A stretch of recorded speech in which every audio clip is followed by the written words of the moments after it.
Halo semuanya, pada kesempatan kali ini saya akan menjelaskan proxy dan firewall. Video kali ini digunakan untuk memenuhi persyaratan kelulusan ujian akhir semester jaringan komputer. Sebelumnya, perkenalkan, nama saya Sirus Kristiano Putra Arsam dengan NIM 2301020019, jurusan Teknik Informatika Universitas Primakara. Nah, adapun tujuan dari pembuatan video ini yakni memahami apa itu proxy dan firewall, mengetahui cara kerja proxy dan firewall, memahami manfaat serta perbedaan di antara keduanya, dan terakhir mencoba penggunaan Squid pada Linux Ubuntu. Yang pertama, saya akan menjelaskan proxy. Apa itu proxy? Proxy adalah sebuah server perantara yang berfungsi sebagai jembatan penghubung antara perangkat pengguna atau klien dan internet. Ketika seseorang menggunakan proxy, permintaan akses yang dikirimkan oleh perangkat pengguna ke situs web atau layanan online tertentu tidak langsung diteruskan ke server tujuan. Sebaliknya, permintaan tersebut terlebih dahulu melewati server proxy. Proxy kemudian akan memproses, memodifikasi, atau menyaring permintaan tersebut atau jika diperlukan sebelum meneruskannya ke server tujuan. Setelah server tujuan merespons, proxy akan menerima data yang diminta dan mengirimkannya kembali ke perangkat pengguna. Dalam proses ini juga, proxy dapat menyuikan alamat IP asli pengguna, menggantinya dengan alamat IP yang dimiliki oleh server proxy, sehingga identitas dan lokasi pengguna menjadi lebih sulit diketahui oleh server tujuan. Selain itu, proxy juga dapat menyediakan berbagai fungsi tambahan, seperti meningkatkan privasi, memfilter konten, mempercepat akses dengan caching data, atau membuka akses ke konten yang dibatasi oleh wilayah geografis. Dengan kata lain, proxy tidak hanya bertindak sebagai perantara komunikasi, tapi juga sebagai alat untuk meningkatkan efisiensi, keamanan, dan fleksibilitas dalam penggunaan internet.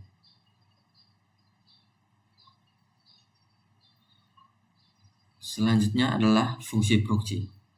Fungsi proxy terdiri dari 4 fungsi. Yang pertama ada menyumikan alat IP pengguna, memfilter dan membatasi konten, menyimpan cache untuk mempercepat akses, dan menyediakan keamanan tambahan. Pada kesempatan kali ini saya akan menjelaskan fungsi dari masing-masing fungsinya.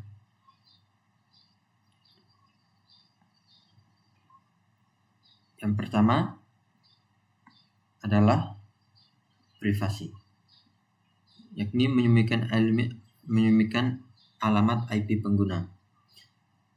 Pada fungsi pertama ini, proxy memiliki kemampuan untuk menyumikan alamat IP asli pengguna, yaitu alamat unik yang mengidentifikasikan perangkat pengguna di jaringan internet, dengan mengganti alamat IP asli dengan alamat IP dari server proxy. Dengan menggantikan alamat asli tadi, identitas pengguna menjadi lebih terlindungi saat berselancar di internet. Hal ini dapat mencegah pihak ketiga seperti pengiklan atau pelacak data untuk memantau aktivitas online pengguna secara langsung. Selain itu, proxy juga berguna bagi individu atau organisasi yang ingin menjaga anonimitas mereka dalam situasi tertentu, seperti mengakses situs web atau layanan yang mungkin mengumpulkan data pribadi. Yang kedua adalah memfilter dan membatasi konten. Proxy sering digunakan untuk memfilter atau membatasi akses ke situs-situs tertentu, misalnya di lingkungan perusahaan. Administrator jaringan dapat menggunakan proxy untuk membatasi karyawan mengakses media sosial atau situs hiburan selama jam kerja guna meningkatkan produktivitas. Dalam lingkungan pendidikan, proxy juga dapat digunakan untuk memblokir situs-situs yang tidak sesuai bagi pelajar, seperti konten dewasa atau situs perjudian. Selain itu, proxy dapat digunakan oleh pemerintah atau organisasi untuk mematuhi regulasi lokal dengan membatasi akses ke konten tertentu yang dianggap melanggar hukum atau etika. Fungsi yang ketiga adalah menyimpan cache untuk mempercepat akses. Proxy memiliki kemampuan untuk menyimpan cache data dari situs web yang sering diakses. Misalnya, jika seorang pengguna atau sekelompok pengguna dalam jaringan mengunjungi situs yang sama berulang kali, proxy dapat menyimpan salinan data dari situs tersebut secara lokal. Ketika pengguna berikutnya mencoba mengakses situs yang sama, proxy akan mengirimkan data dari cache tanpa perlu mengunduh ulang dari server asli. Ini tidak hanya mempercepat waktu loading situs bagi pengguna, tetapi juga mengurangi konsumsi bandwidth jaringan yang sangat bermanfaat di lingkungan dengan keterbatasan sumber daya internet. Dan fungsi yang terakhir adalah menyediakan keamanan tambahan. Proxy dapat meningkatkan keamanan dengan memblokir situs-situs yang dianggap berbahaya sebelum data tersebut mencapai perangkat pengguna. Situs-situs yang mengandung malware, phishing, atau konten berbahaya lainnya dapat diidentifikasi dan dicegah oleh proxy. Beberapa jenis proxy bahkan dilengkapi dengan fitur firewall atau analisis lalu lintas data untuk mendeteksi aktivitas mencurigakan. Dalam perusahaan, proxy dapat digunakan untuk memastikan bahwa karyawan tidak mengakses situs web yang berpotensi mengancam data perusahaan.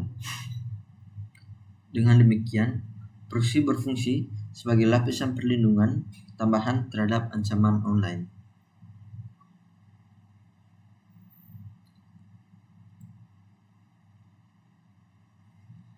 Selanjutnya adalah cara kerja dari proxy itu sendiri. Cara kerja proxy terdiri dari 4 cara kerja. Yang pertama adalah permintaan pengguna dikirim ke proxy, kemudian proxy memeriksa dan memproses permintaan. Selanjutnya, proxy menghubungi server tujuan atas nama pengguna, dan terakhir, data dari server tujuan dikirim kembali melalui proxy.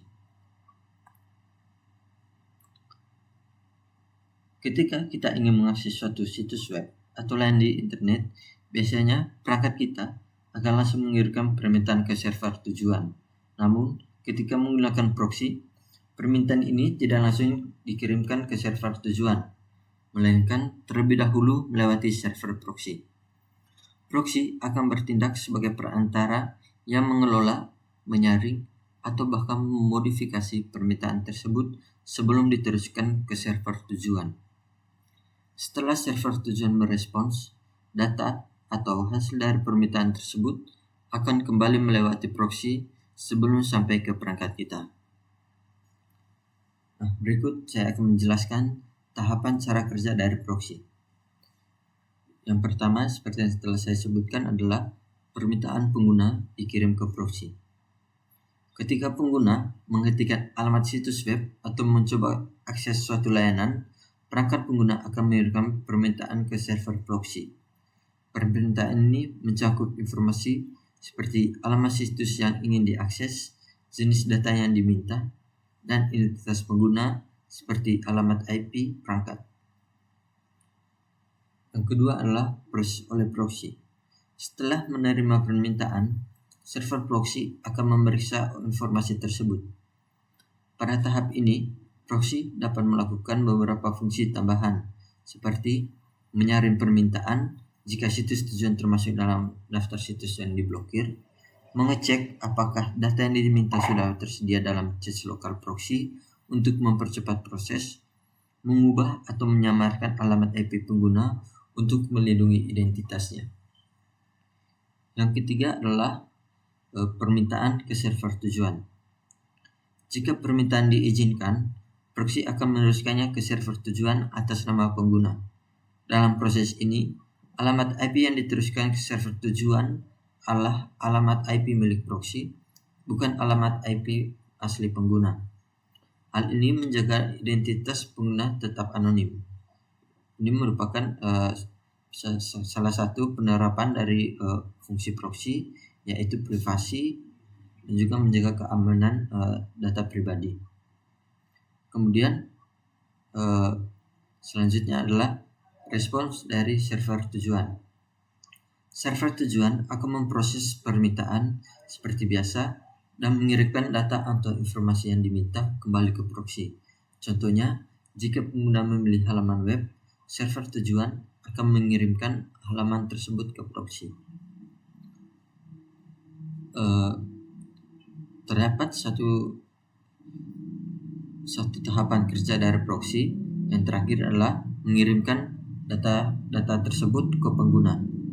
Setelah menerima respon dari server tujuan, proxy akan memeriksa data tersebut. Jika proxy memiliki kebijakan keamanan, data akan diperiksa untuk memastikan tidak ada ancaman seperti malware. Selanjutnya, proxy akan mengirimkan data tersebut ke perangkat pengguna. Proses ini transparan bagi pengguna, sehingga pengguna hanya melihat hasil akhirnya tanpa menyadari langkah-langkah yang terjadi di balik layar.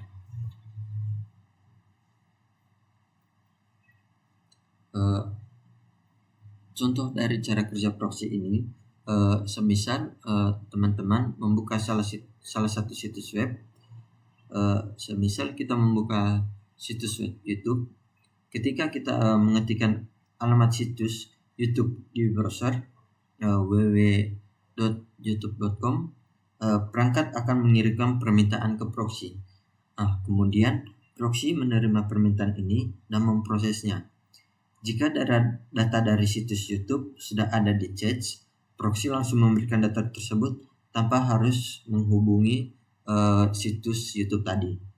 Jika data tidak ada di cache, proxy akan menghubungi server situs YouTube atas nama teman-teman sekalian. Setelah mendapatkan data dari situs YouTube, proxy akan mengirimkan data itu ke perangkat teman-teman. Dalam keseluruhannya, proses ini, perangkat kalian tidak pernah berhubung langsung dengan situs dari YouTube tersebut. Semua interaksi dilakukan oleh proxy yang bertindak sebagai jembatan penghubung.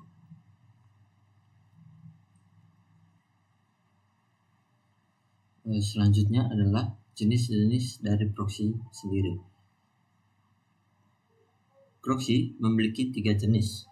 Yang pertama adalah proxy transparan, anonymous proxy, dan reverse proxy. Proxy transparan adalah jenis proxy yang bekerja tanpa menyembunyikan identitas atau alamat IP asli pengguna. Artinya, server tujuan tetap dapat melihat alamat IP asli perangkat pengguna meskipun permintaan akses dilakukan melalui proxy. Proxy transparan sering digunakan di lingkungan seperti perusahaan, sekolah, atau jaringan publik di mana administrator ingin mengontrol lalu lintas internet atau memfilter konten tertentu. Adapun fungsi utama dari proxy transparan, yakni filter konten. Proxy transparan memungkinkan administrator untuk memblokir akses ke situs-situs tertentu seperti media sosial atau konten dewasa guna memastikan bahwa pengguna internet sesuai dengan kebijakan yang berlaku.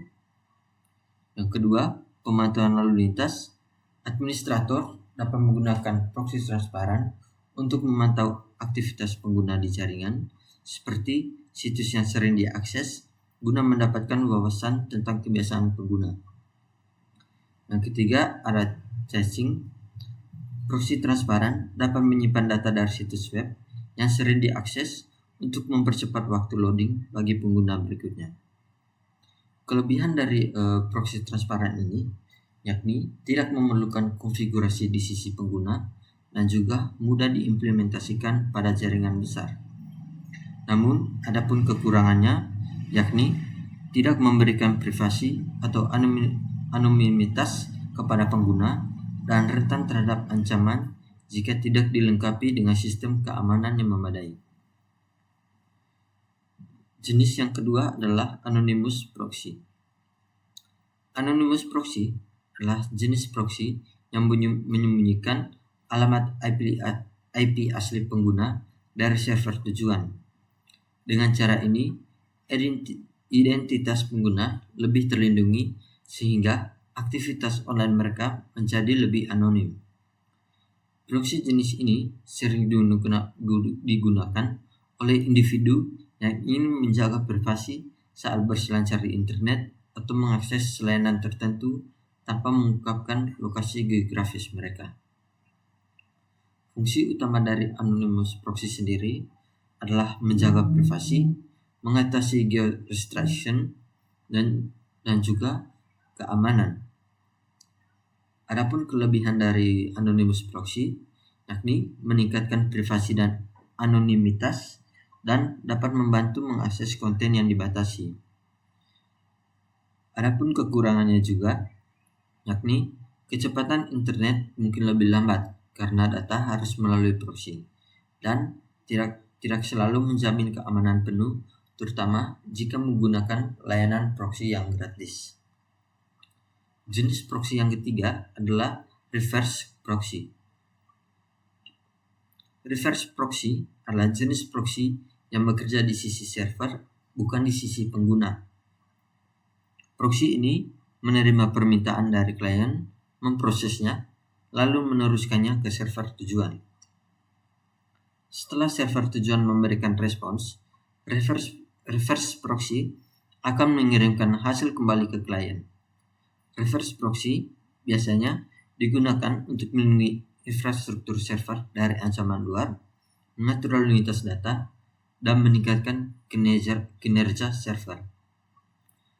Adapun fungsi utama dari reverse proxy yakni keamanan server, load balancing, caching dan kompresi data, dan yang terakhir adalah SSL termination. Kelebihan dari reverse proxy ini adalah melindungi server dari ancaman luar, meningkatkan efisiensi dan kecepatan akses, memungkinkan distribusi lalu lintas yang lebih baik di antara server. Selain itu, terdapat kekurangannya sendiri, yakni memerlukan konfigurasi yang lebih kompleks dan jika tidak dikonfigurasi dengan baik, bisa menjadi titik kegagalan yang memengaruhi seluruh jaringan. Selain penjelasan yang telah saya jelaskan sebelumnya, adapun contoh penggunaan dari proxy itu sendiri. Semisalnya dalam perusahaan menggunakan proxy untuk memblokir akses ke situs yang tidak relevan dengan pekerjaan, seperti media sosial. Kemudian di sekolah menggunakan proxy untuk membatasi akses siswa ke situs yang tidak sesuai dengan lingkungan pendidikan, seperti yang telah dijelaskan sebelumnya, memblokir akses ke situs-situs dewasa dan juga situs perjudian.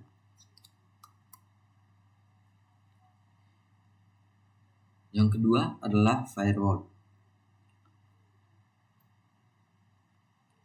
Apa itu firewall? Firewall adalah sistem keamanan jaringan yang dirancang untuk melindungi jaringan komputer atau perangkat dari akses yang tidak sah atau ancaman berbahaya dengan memantau, menyaring, dan mengendalikan lalu lintas data yang masuk dan keluar berdasarkan aturan atau kebijakan keamanan yang telah ditetapkan. Sebagai penghalang antara jaringan internal yang aman dan jaringan eksternal yang berpotensi berbahaya, firewall memastikan hanya data atau lalu lintas yang dianggap aman yang dapat melewati jaringan, sementara potensi ancaman atau aktivitas mencurigakan diblokir untuk mencegah kerusakan atau gangguan pada sistem.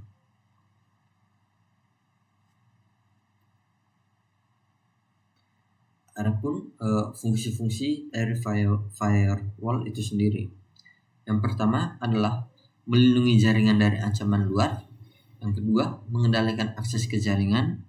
Yang ketiga, memfilter lalu lintas data berdasarkan aturan. Dan yang keempat adalah mencatat aktivitas jaringan untuk keperluan pemantauan. Baik, saya akan menjelaskan fungsi pertama dari firewall, yaitu melindungi jaringan dari ancaman luar. Firewall berfungsi sebagai garis pertahanan pertama untuk melindungi jaringan dari berbagai ancaman dunia maya, seperti malware, virus, dan serangan peretas. Firewall sendiri memeriksa semua lalu lintas data yang masuk dan keluar dari jaringan untuk mendeteksi aktivitas mencurigakan. Jika ditemukan paket data yang berpotensi berbahaya, firewall akan memblokirnya sebelum dapat mencapai jaringan internal. Dengan cara ini, firewall membantu mencegah penyebaran malware, serangan distributed denial of service, pencurian data, atau akses tidak sah lainnya yang dapat merusak sistem. Yang kedua adalah mengendalikan akses ke jaringan atau membatasi akses.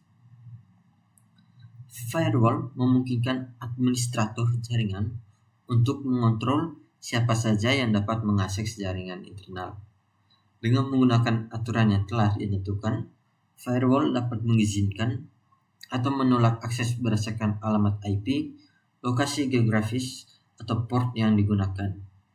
Contohnya, firewall dapat diatur untuk hanya mengizinkan perangkat tertentu dalam jaringan internal, mengakses server tertentu, atau memblokir perangkat dari negara tertentu yang sering menjadi sumber serangan. Fungsi ini sangat penting untuk mencegah akses tidak sah baik dari dalam maupun dari luar jaringan. Yang ketiga adalah memfilter lalu lintas data berdasarkan aturan. Firewall bertugas memfilter data yang masuk dan keluar dari jaringan untuk memastikan hanya data yang aman yang dapat diteruskan. Saat data dikirimkan melalui jaringan, firewall akan memeriksa isi dan metadata dari paket data tersebut, termasuk protokol yang digunakan, sumber data, dan tujuannya. Firewall sendiri dapat memblokir data dari situs atau server yang mencurigakan, serta memblokir protokol tertentu yang dianggap tidak aman seperti telnet. Dengan memfilter lalu lintas, firewall membantu menjaga keamanan jaringan dengan menghilangkan risiko yang mungkin muncul dari data berbahaya atau aktivitas yang tidak sah.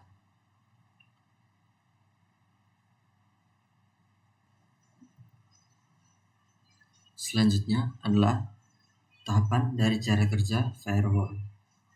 Yang pertama adalah penerimaan paket data, yang kedua pemeriksaan aturan, ketiga keputusan yang dimana suatu situs diterima atau diblokir, dan yang terakhir adalah logging atau pemberitahuan. Pada penerimaan paket data, setiap kali perangkat atau server dalam jaringan tersebut ingin mengirim atau menerima data tersebut dikirim dalam bentuk paket. Setiap paket data membawa informasi penting seperti alamat IP pengirim dan penerima, nomor port yang digunakan, seperti data payload yang berisi informasi, atau permintaan yang sesungguhnya. Firewall menerima paket-paket ini dan memulai proses pemeriksaan. Yang kedua adalah pemeriksaan aturan. Setelah paket data diterima, firewall akan memeriksa paket tersebut terhadap aturan yang telah ditentukan sebelumnya. Aturan ini bisa berupa berbagai jenis parameter, seperti alamat IP sumber, yang mana firewall akan memeriksa apakah alamat IP asal data tersebut tercatat dalam daftar yang diizinkan atau diblokir. Jika alamat IP tidak dikenal atau tercatat sebagai ancaman, paket akan diblokir. Kemudian port dan protokol. Firewall juga memeriksa nomor port yang digunakan dalam paket tersebut.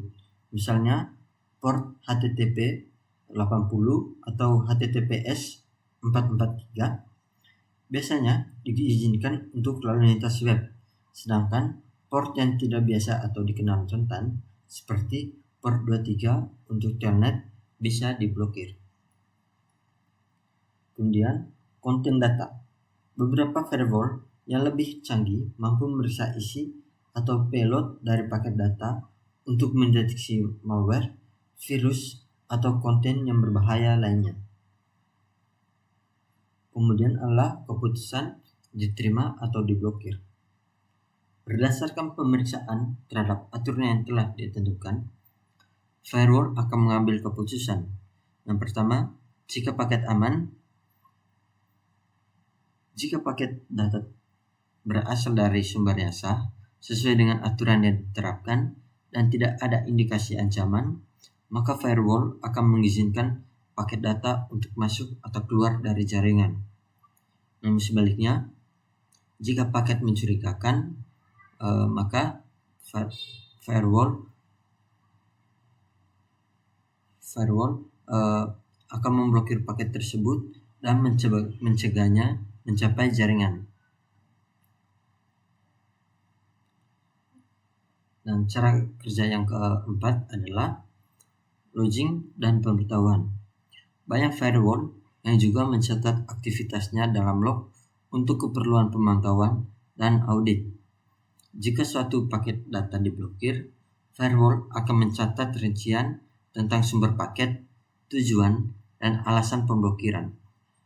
Administrator jaringan dapat menggunakan log ini untuk meninjau potensi ancaman, kesalahan konfigurasi, atau aktivitas yang mencurigakan.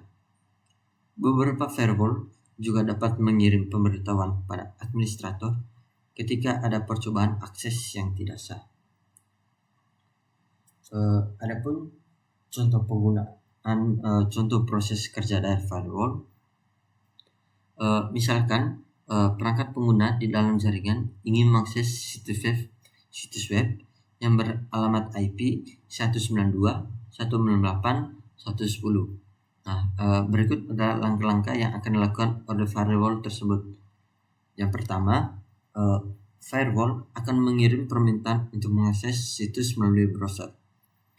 Permintaan ini kemudian dikirim dalam bentuk paket data ke firewall. Selanjutnya, firewall memeriksa aturan yang ada, seperti apakah alamat IP 192.168.110 tadi ada dalam daftar yang diizinkan. Jika alamat IP ini ada dalam daftar putih atau situs web yang terpercaya, firewall mengizinkan paket data untuk diteruskan ke tujuan. Namun sebaliknya, jika situs web tersebut dianggap berbahaya atau tidak terdaftar dalam aturan yang diterima, firewall akan memblokir permintaan tersebut dan mencegah akses ke situs tersebut.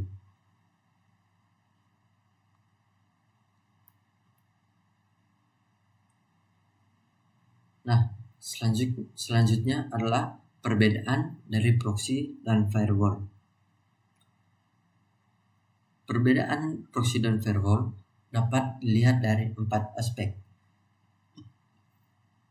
Yang pertama adalah fungsi utama, kedua letak, ketiga fokus, dan keempat adalah contoh. Fungsi utama dari proxy adalah menghubungkan pengguna dengan internet. Sementara fungsi utama dari firewall adalah melindungi jaringan dari ancaman.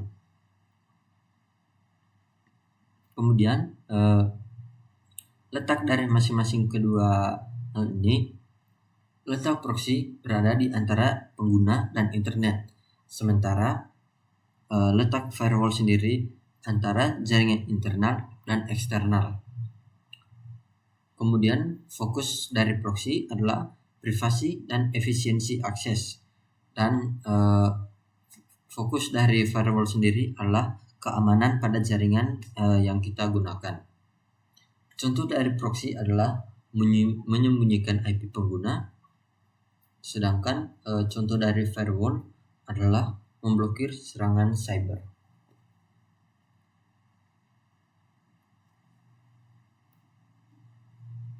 Nah, saya rasa itu saja penjelasan terkait materinya. Selanjutnya saya akan mencoba mengimplementasikan proxy menggunakan Squid di Linux.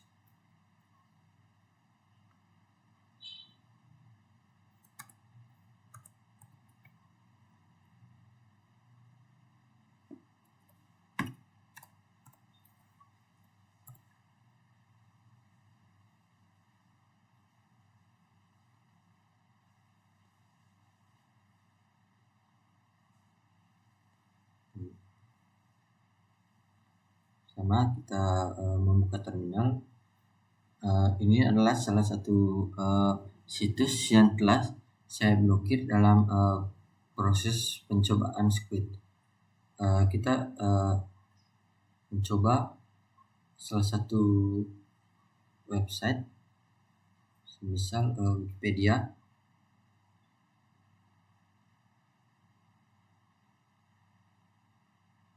Nah, di sini situs dari wikipedia.org masih bisa dibuka.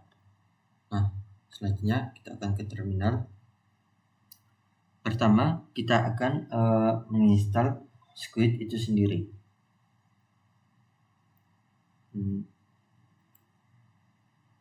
Dengan menuliskan perintah sudo apt get install Squid, memasukkan password. Nah, kita tunggu proses penginstalan selesai, dan kemudian kita akan mencoba mengkonfigurasikan Squid dengan perintah no c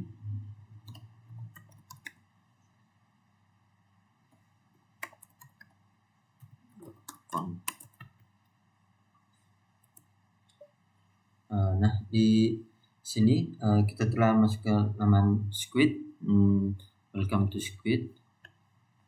Nah, di sini kita mencari yang namanya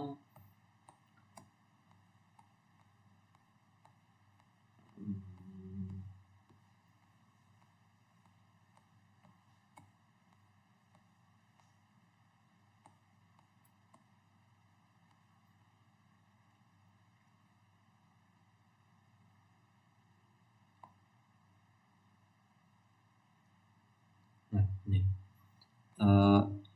Di sini seperti yang telah saya coba sebelumnya, di sini pertamanya adalah kosong, hanya http://access localhost.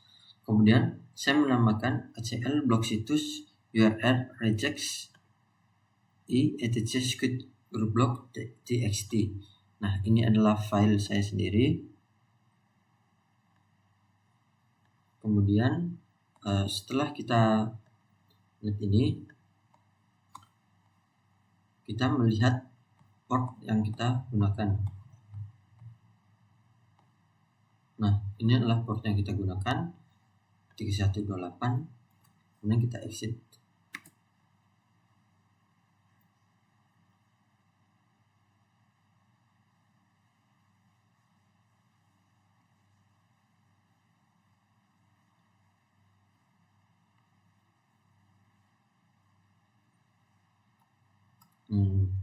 Semisal kita melakukan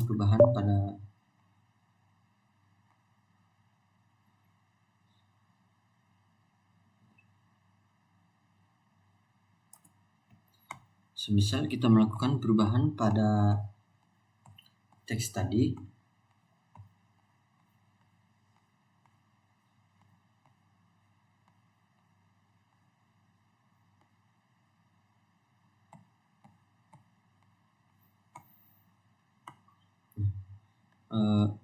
di sini saya coba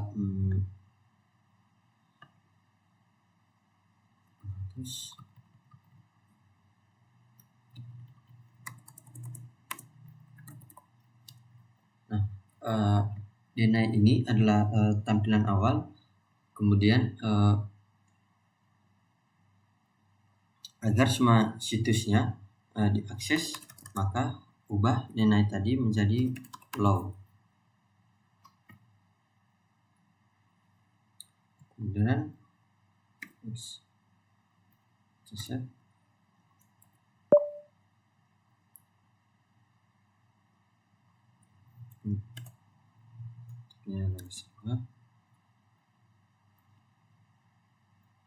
kita menggunakan perintah sudo nano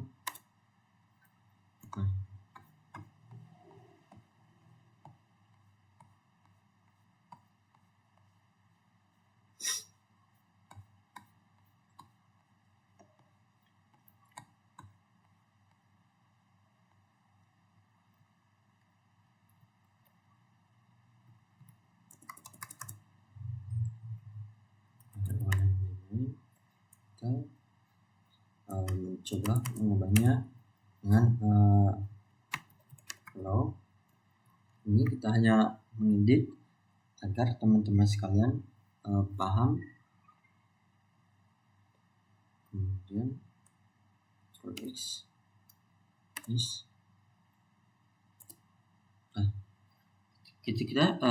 ketika sudah kembali ke laman sebelumnya, maka tugas dari kita sekarang adalah merestart Squid dengan menggunakan aplikasi service Squid restart. Bentar, memasukkan password. Nah, kita tunggu proses restart dari Squid sendiri.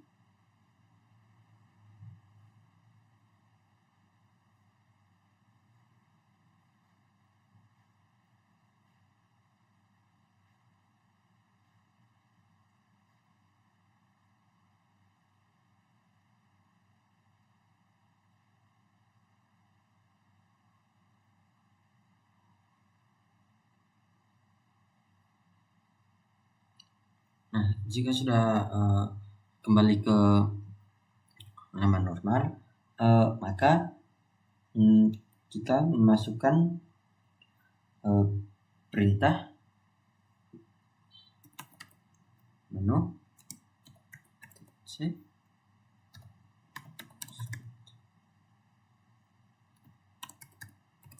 Ini adalah file yang telah dibuat sebelumnya, .txt. Nah, ini adalah file yang saya blokir sebelumnya. Kemudian kita memasukkan link dari Wikipedia sendiri. Tinggal copy.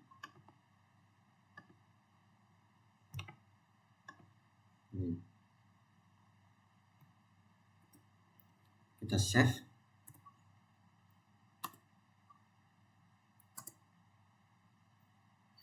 Nah, setelah kita melakukan blog dari situs Wikipedia, kita merestart kembali Squid dengan menuliskan perintah yang sama, Squid restart.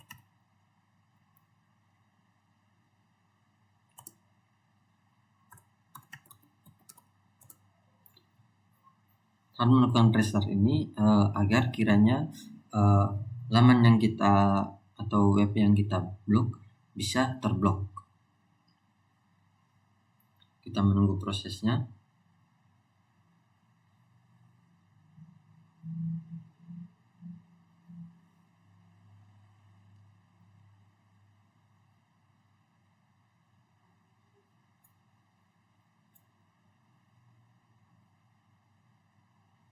Nah, setelah halamannya muncul kembali, kita mencoba membuka Firefox. Kemudian kita menuliskan www.wikipedia.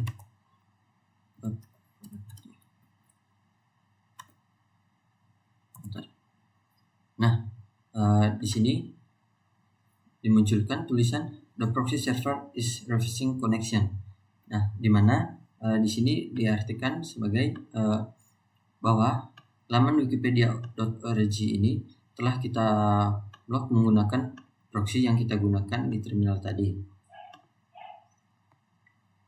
Sementara di sebelumnya, sebelum kita melakukan pemblokiran, situs Wikipedia bisa digunakan. Namun setelah diblok di file yourblog.txt, file halaman web ini tidak bisa dibuka atau terblok. Sementara kita mencoba ini.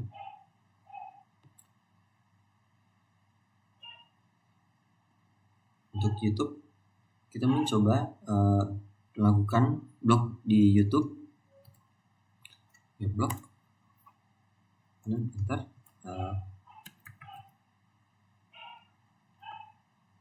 Lihat YouTube youtube.com,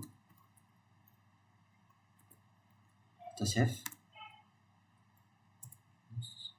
kemudian kita restart kembali.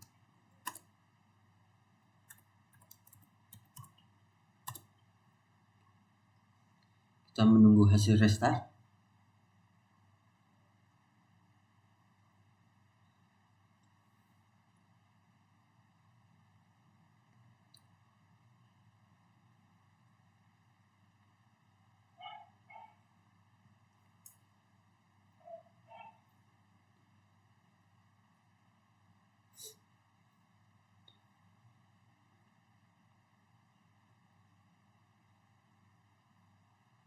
Nah, proses restart Squid telah selesai.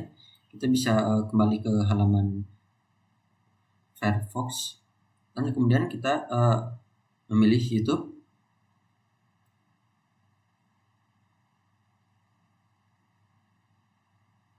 Nah, bisa teman-teman lihat di sini bahwa dituliskan connect to the internet. Di sini proxy menghilangkan akses jaringan dari YouTube itu sendiri. Kemudian kita bisa mencoba untuk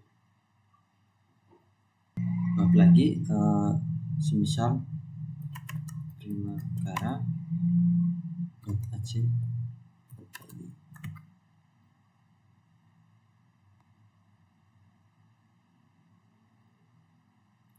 Kemudian kita masuk ke terminal, kita melakukan blok lagi, kita menuliskan primakara.id. Kita save, kita melakukan restart lagi, kita menunggu sampai proses restart Squidnya selesai.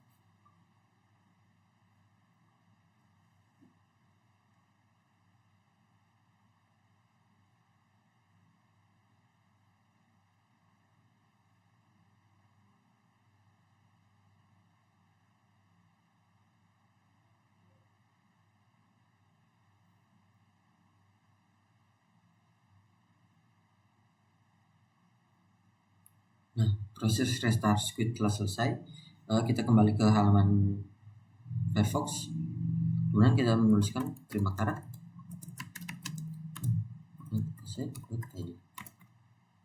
Nah, maka situs yang kita buka sebelumnya bisa, jadi tidak bisa. Coba kita mereload ini. Nah, situs dari Primakara itu sendiri telah diblok.